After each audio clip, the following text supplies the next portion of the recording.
this year? What is in and what are the colours? Well, I think what's really important, because it's 20 years of democracy, that I'm hoping that a lot of the people at the inauguration are going to be celebrating South African fashion and hopefully South African design and traditional wear, sheshwesh wear, anything that reflects our country. I think that's really important. We're not in Europe, we're in South Africa, so let's honour that. I mean, I think Madiba did that fantastically with his Madiba shirt.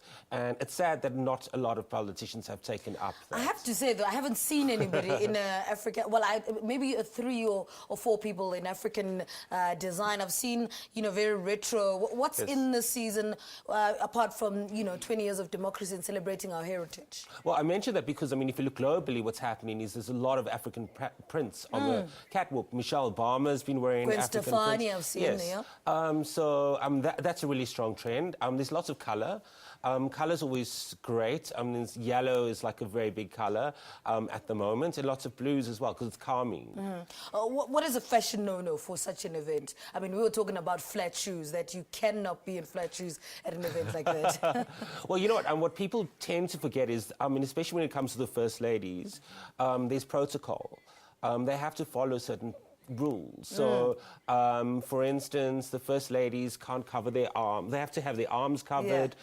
Everything has to be on the knee or below the knee. So they kind of restricted in terms of they can't look like J-Lo at the presidential, in Pretoria. So those are kind of things. I think you have to be comfortable. I think that's really important. You have to dress according to your body shape. How would you dress as a parliamentary member? We've spoken about the First Ladies, what they can and what they can't wear. Ordinary MPs, what do they dress? I think, if I think about the MPs or our ministers, I think for me, Kgalema Motlanthe does it quite well. Because he does use traditional fabric, but he wears he wears his tailored suit, but he'll add a little bit of touch of Africa. And I think that's quite a nice way of approaching it. What are your expectations on the red carpet? Who are you excited to see? And that always, lives up to the expectations. Look, I'm a little bit sad this year because we're not going to see Lindiwe Mazibuko. Yeah. Because she always made an effort. She always wore some great, fantastic South African designers. I love the way that another Lindiwe Sisulu dresses. I think she dresses very stylishly.